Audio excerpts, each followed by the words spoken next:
ಇನ್ನ ಬಳ್ಳಾರಿ ಫೈರಿಂಗ್ ಕೇಸ್ನಲ್ಲಿ 9 ಜನ ಕಾಂಗ್ರೆಸ್ ಕಾರ್ಯಕರ್ತರನ್ನು ಕೂಡ ಬಳ್ಳಾರಿ ಪೊಲೀಸರು ಅರೆಸ್ಟ್ ಮಾಡಿದ್ದಾರೆ. ಯಾರು ಆ 9 ಕಾಂಗ್ರೆಸ್ನ ಕಾರ್ಯಕರ್ತರು ಬಂಧಿತರಾಗಿರುವಂತಹದ್ದು, ಇವರನ್ನು ಕೂಡ ಅರೆಸ್ಟ್ ಮಾಡಿ ವಿಚಾರಣೆಗೆ ಒಳಪಡಿಸುವಂತಹ ಕೆಲಸ ಆಗ್ತಾ ಇದೆ. ಕಾರ್ತಿಕ್, ಇನಿಯಾತ್ ಉಲ್ಲಾ, ರಾಜು, ಮುಸ್ತಫಾ, ಶ್ರೀಕಾಂತ್, ಮೊಹಮ್ಮದ್ ರಸೂಲ್, ವೆಂಕಟೇಶ್, ಬಾಬು, ಮಾಬಾಷಾ ಸೇರಿ 9 ಕಾಂಗ್ರೆಸ್ ಕಾರ್ಯಕರ್ತರನ್ನ ಅರೆಸ್ಟ್ ಮಾಡಿದ್ದಾರೆ. ಕಾರ್ತಿಕ್, ಇನಾಯತ್ ಉಲ್ಲಾ, ರಾಜು, ಮುಸ್ತಫಾ, ಶ್ರೀಕಾಂತ್, ಮೊಹಮ್ಮದ್ ರಸೂಲ್, ವೆಂಕಟೇಶ್, ಬಾಬು, ಮಾಬಾಷಾ ಸೇರಿ 9 ಕಾಂಗ್ರೆಸ್ ಕಾರ್ಯಕರ್ತರನ್ನ ಅರೆಸ್ಟ್ ಮಾಡಿದ್ದಾರೆ. 11 ಜನ ಬಿಜೆಪಿಯ ಕಾರ್ಯಕರ್ತರು, 9 ಜನ ಕಾಂಗ್ರೆಸ್ನ ಕಾರ್ಯಕರ್ತರನ್ನ ಈ ಬಳ್ಳಾರಿ ಫೈರಿಂಗ್ ಕೇಸಲ್ಲಿ ಅರೆಸ್ಟ್ ಮಾಡಿದ್ದಾರೆ. ಒಟ್ಟು 20 ಜನರನ್ನ ಇಲ್ಲಿವರೆಗೂ ಅರೆಸ್ಟ್ ಮಾಡಿರುವಂತಹದ್ದು.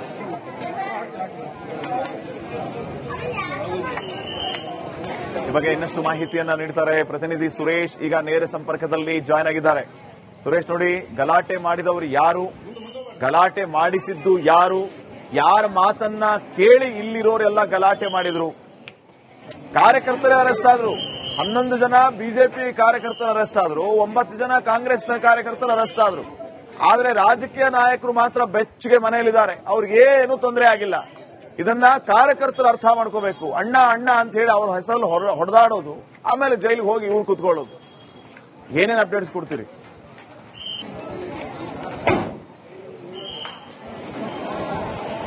ಖಂಡಿತ ಶ್ರೀಪಾದ್, ಯಾವತ್ತಿದ್ರೂ ಕೂಡ ಲೀಡರ್ಗಳು ಕಾರ್ಯಕರ್ತರ ಸಮಾಧಿ ಮೇಲೆ ತಾನೇ ಬೆಳೀತಕ್ಕಂಥದ್ದು. ನೀವು ಹೇಳ್ತಕ್ಕಂಥ ಮಾತನ್ನ ಕೇಳಿದಾಗ ನೆನಪು ಬಂತು. ಅವರ ಸಮಾಧಿ ಮೇಲೆನೆ ಅವರು ಲೀಡರ್ಗಳಾಗ್ತಕ್ಕಂಥದ್ದು. ಒಂದ್ ಕಡೆ ಇಲ್ಲಿ ನಾವು ನೋಡ್ತೀವಿ, ಬಳ್ಳಾರಿಯ ರಕ್ತಸಿಕ್ತ ರಾಜಕೀಯಕ್ಕೆ ಸಂಬಂಧಪಟ್ಟಂಗೆ ಇದುವರೆಗೂ ಕೂಡ 20 ಜನರನ್ನ ಅರೆಸ್ಟ್ ಮಾಡಲಾಗಿದೆ. ಅದು ಎರಡೂ ಕಡೆ ಕಾಂಗ್ರೆಸ್ನ 9 ಜನ ಕಾರ್ಯಕರ್ತರು ಮತ್ತು ಬಿಜೆಪಿಯ 11 ಜನ ಕಾರ್ಯಕರ್ತರನ್ನ ಅರೆಸ್ಟ್ ಮಾಡಲಾಗಿದೆ. ಅರೆಸ್ಟ್ ಮಾಡಿ ಈಗಾಗಲೇ ಮೊದಲನೇ ಹಂತದಲ್ಲಿ ಮೆಡಿಕಲ್ ಟೆಸ್ಟ್ ಕೂಡ ಮುಕ್ತಾಯವಾಗಿ 10 ಜನರನ್ನ ಈಗಾಗಲೇ ನ್ಯಾಯಾಧೀಶರ ಮುಂದೆ ಹಾಜರುಪಡಿಸಲಿಕ್ಕೆ ಮೊದಲನೇ ತಂಡವನ್ನು ಕೂಡ ಕರ್ಕೊಂಡು ಹೋಗಿರ್ತಕ್ಕಂಥದ್ದು. ನಿಜಕ್ಕೂ ಕೂಡ ಇದನ್ನ ನಾವು ನೋಡೋದಾದ್ರೆ, ಗಲಾಟೆ ಮಾಡಿ ಅಂತೇಳಿ ಹೇಳಿದಂತಹ ನಾಯಕರುಗಳು ಇವತ್ತು ಮನೆಗಳಲ್ಲಿ ಆರಾಮಾಗಿ ಎಸಿ ರೂಮ್ಗಳಲ್ಲಿ ಲೀಡರ್ಗಳ ಜೊತೆ ಮಾತಾಡ್ಕೊಂತ ಇದ್ದಾರೆ. ಇವತ್ತು ಸತ್ತಿರ್ತಕ್ಕಂಥವನು ಕೂಡ ಕಾಂಗ್ರೆಸ್ನ ಸಾಮಾನ್ಯ ಬಡ ಕಾರ್ಯಕರ್ತ ಕೂಡ, ಅದನ್ನು ಕೂಡ ನಾವು ಗಮನಿಸಬೇಕಾಗಿರ್ತಕ್ಕಂಥದ್ದು. ಹೀಗಾಗಿ ಇಲ್ಲಿ ಬಲಿಯಾಗ್ತಕ್ಕಂಥದ್ದು ಕೊನೆ ಹಂತದವರೇ ಮತ್ತು ಬಡವರ ಮಕ್ಕಳೇ ಅಂತಕ್ಕಂಥದ್ದನ್ನ ಎಚ್ಚರಿಕೆಯನ್ನ ವಹಿಸಿ ಕಾರ್ಯಕರ್ತರು ಈ ಪಕ್ಷಗಳಲ್ಲಿ ದುಡಿಬೇಕು ಅಂತಕ್ಕಂಥದ್ದು ಕೂಡ ಸಾಕಷ್ಟು ಜನ ಮಾತುಗಳನ್ನ ಆಡ್ತಾ ಇರತಕ್ಕಂಥದ್ದು. ಶ್ರೀಪಾದ್, ಈಗಾಗಲೇ 20 ಜನರನ್ನ ಅರೆಸ್ಟ್ ಮಾಡಿರ್ತಕ್ಕಂತಹ ಬಳ್ಳಾರಿಯ ಪೊಲೀಸರು ಒಂದು ತಂಡವನ್ನ ಮೆಡಿಕಲ್ ಟೆಸ್ಟ್ ಮಾಡಿ ನ್ಯಾಯಾಂಗ ಬಂಧನಕ್ಕೆ ಒಪ್ಪಿಸಲಿಕ್ಕೆ ಇವತ್ತು ನ್ಯಾಯಾಧೀಶರ ಮುಂದೆ ಹಾಜರುಪಡಿಸಲಿಕ್ಕೆ ಕೊಂಡಿದ್ದಿರ್ತಕ್ಕಂಥದ್ದು. ಶ್ರೀಪಾದ್ ಪಾಟೀಲ್, ಓಕೆ, ಒಂದೇ ನಿಮಿಷ ಸಂಪರ್ಕದಲ್ಲಿರಿ. ಮತ್ತೊಂದು ಬ್ರೇಕಿಂಗ್ ಅಪ್ಡೇಟ್ ಬರ್ತಾ ಇದೆ. ಇನ್ನ ಬಳ್ಳಾರಿ ಫೈರಿಂಗ್ ಕೇಸ್ನಲ್ಲಿ 9 ಜನ ಕಾಂಗ್ರೆಸ್ ಕಾರ್ಯಕರ್ತರನ್ನು ಕೂಡ ಬಳ್ಳಾರಿ ಪೊಲೀಸರು ಅರೆಸ್ಟ್ ಮಾಡಿದ್ದಾರೆ. ಯಾರು ಆ 9 ಕಾಂಗ್ರೆಸ್ನ ಕಾರ್ಯಕರ್ತರು ಬಂಧಿತರಾಗಿರುವಂತಹದ್ದು, ಇವರನ್ನು ಕೂಡ ಅರೆಸ್ಟ್ ಮಾಡಿ ವಿಚಾರಣೆಗೆ ಒಳಪಡಿಸುವಂತಹ ಕೆಲಸ ಆಗ್ತಾ ಇದೆ. ಕಾರ್ತಿಕ್, ಇನಿಯಾತ್ ಉಲ್ಲಾ, ರಾಜು, ಮುಸ್ತಫಾ, ಶ್ರೀಕಾಂತ್, ಮೊಹಮ್ಮದ್ ರಸೂಲ್, ವೆಂಕಟೇಶ್, ಬಾಬು, ಮಾಬಾಷಾ ಸೇರಿ 9 ಕಾಂಗ್ರೆಸ್ ಕಾರ್ಯಕರ್ತರನ್ನ ಅರೆಸ್ಟ್ ಮಾಡಿದ್ದಾರೆ. ಕಾರ್ತಿಕ್, ಇನಾಯತ್ ಉಲ್ಲಾ, ರಾಜು, ಮುಸ್ತಫಾ, ಶ್ರೀಕಾಂತ್, ಮೊಹಮ್ಮದ್ ರಸೂಲ್, ವೆಂಕಟೇಶ್, ಬಾಬು, ಮಾಬಾಷಾ ಸೇರಿ 9 ಕಾಂಗ್ರೆಸ್ ಕಾರ್ಯಕರ್ತರನ್ನ ಅರೆಸ್ಟ್ ಮಾಡಿದ್ದಾರೆ. 11 ಜನ ಬಿಜೆಪಿಯ ಕಾರ್ಯಕರ್ತರು, 9 ಜನ ಕಾಂಗ್ರೆಸ್ನ ಕಾರ್ಯಕರ್ತರನ್ನ ಈ ಬಳ್ಳಾರಿ ಫೈರಿಂಗ್ ಕೇಸಲ್ಲಿ ಅರೆಸ್ಟ್ ಮಾಡಿದ್ದಾರೆ. ಒಟ್ಟು 20 ಜನರನ್ನ ಇಲ್ಲಿವರೆಗೂ ಅರೆಸ್ಟ್ ಮಾಡಿರುವಂತಹದ್ದು.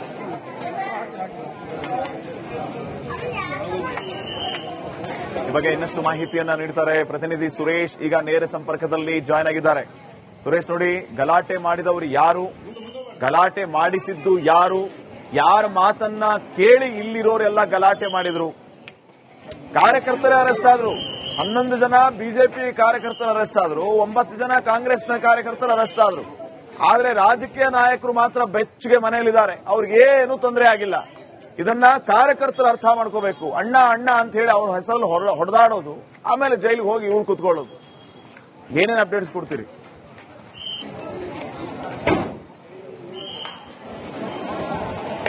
ಖಂಡಿತ ಶ್ರೀಪಾದ್, ಯಾವತ್ತಿದ್ರೂ ಕೂಡ ಲೀಡರ್ಗಳು ಕಾರ್ಯಕರ್ತರ ಸಮಾಧಿ ಮೇಲೆ ತಾನೇ ಬೆಳೀತಕ್ಕಂಥದ್ದು. ನೀವು ಹೇಳ್ತಕ್ಕಂಥ ಮಾತನ್ನ ಕೇಳಿದಾಗ ನೆನಪು ಬಂತು, ಅವರ ಸಮಾಧಿ ಮೇಲೆನೆ ಅವರು ಲೀಡರ್ಗಳಾಗ್ತಕ್ಕಂಥದ್ದು. ಒಂದ್ ಕಡೆ ಇಲ್ಲಿ ನಾವು ನೋಡ್ತೀವಿ, ಬಳ್ಳಾರಿಯ ರಕ್ತಸಿಕ್ತ ರಾಜಕೀಯಕ್ಕೆ ಸಂಬಂಧಪಟ್ಟಂಗೆ ಇದುವರೆಗೂ ಕೂಡ 20 ಜನರನ್ನ ಅರೆಸ್ಟ್ ಮಾಡಲಾಗಿದೆ. ಅದು ಎರಡೂ ಕಡೆ ಕಾಂಗ್ರೆಸ್ನ 9 ಜನ ಕಾರ್ಯಕರ್ತರು ಮತ್ತು ಬಿಜೆಪಿಯ 11 ಜನ ಕಾರ್ಯಕರ್ತರನ್ನ ಅರೆಸ್ಟ್ ಮಾಡಲಾಗಿದೆ. ಅರೆಸ್ಟ್ ಮಾಡಿ ಈಗಾಗಲೇ ಮೊದಲನೇ ಹಂತದಲ್ಲಿ ಮೆಡಿಕಲ್ ಟೆಸ್ಟ್ ಕೂಡ ಮುಕ್ತಾಯವಾಗಿ 10 ಜನರನ್ನ ಈಗಾಗಲೇ ನ್ಯಾಯಾಧೀಶರ ಮುಂದೆ ಹಾಜರುಪಡಿಸಲಿಕ್ಕೆ ಮೊದಲನೇ ತಂಡವನ್ನು ಕೂಡ ಕರ್ಕೊಂಡು ಹೋಗಿರ್ತಕ್ಕಂಥದ್ದು. ನಿಜಕ್ಕೂ ಕೂಡ ಇದನ್ನ ನಾವು ನೋಡೋದಾದ್ರೆ ಗಲಾಟೆ ಮಾಡಿ ಅಂತೇಳಿ ಹೇಳಿದಂತಹ ನಾಯಕರುಗಳು ಇವತ್ತು ಮನೆಗಳಲ್ಲಿ ಆರಾಮಾಗಿ ಎಸಿ ರೂಮ್ಗಳಲ್ಲಿ ಲೀಡರ್ಗಳ ಜೊತೆ ಮಾತಾಡ್ಕೊಂತ ಇದ್ದಾರೆ.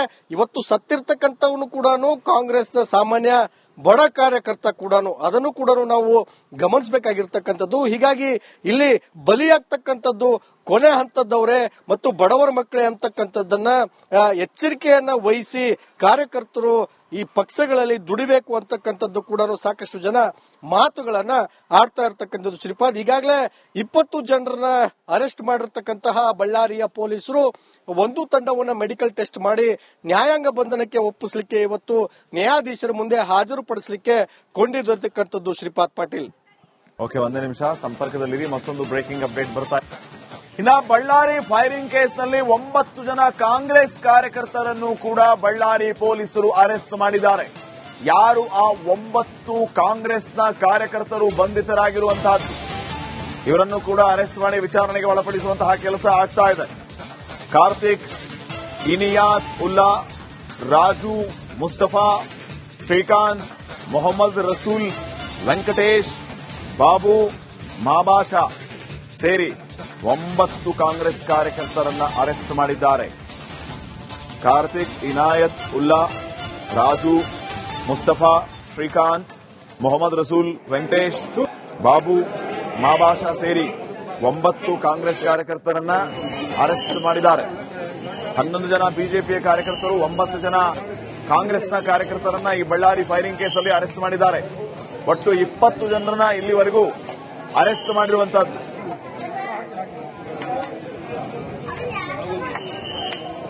ಈ ಬಗ್ಗೆ ಇನ್ನಷ್ಟು ಮಾಹಿತಿಯನ್ನ ನೀಡ್ತಾರೆ ಪ್ರತಿನಿಧಿ ಸುರೇಶ್. ಈಗ ನೇರ ಸಂಪರ್ಕದಲ್ಲಿ ಜಾಯ್ನ್ ಆಗಿದ್ದಾರೆ. ಸುರೇಶ್, ನೋಡಿ, ಗಲಾಟೆ ಮಾಡಿದವರು ಯಾರು, ಗಲಾಟೆ ಮಾಡಿಸಿದ್ದು ಯಾರು, ಯಾರ ಮಾತನ್ನ ಕೇಳಿ ಇಲ್ಲಿರೋರೆಲ್ಲ ಗಲಾಟೆ ಮಾಡಿದ್ರು? ಕಾರ್ಯಕರ್ತರೇ ಅರೆಸ್ಟ್ ಆದ್ರು. 11 ಜನ ಬಿಜೆಪಿ ಕಾರ್ಯಕರ್ತರು ಅರೆಸ್ಟ್ ಆದ್ರು, 9 ಜನ ಕಾಂಗ್ರೆಸ್ನ ಕಾರ್ಯಕರ್ತರು ಅರೆಸ್ಟ್ ಆದ್ರು. ಆದ್ರೆ ರಾಜಕೀಯ ನಾಯಕರು ಮಾತ್ರ ಬೆಚ್ಚಗೆ ಮನೆಯಲ್ಲಿದ್ದಾರೆ, ಅವ್ರಿಗೇನು ತೊಂದರೆ ಆಗಿಲ್ಲ. ಇದನ್ನ ಕಾರ್ಯಕರ್ತರು ಅರ್ಥ ಮಾಡ್ಕೋಬೇಕು. ಅಣ್ಣ ಅಣ್ಣ ಅಂತ ಹೇಳಿ ಅವ್ರ ಹೆಸರಲ್ಲಿ ಹೊಡೆದಾಡೋದು, ಆಮೇಲೆ ಜೈಲಿಗೆ ಹೋಗಿ ಇವ್ರು ಕುತ್ಕೊಳ್ಳೋದು. ಏನೇನು ಅಪ್ಡೇಟ್ಸ್ ಕೊಡ್ತೀರಿ?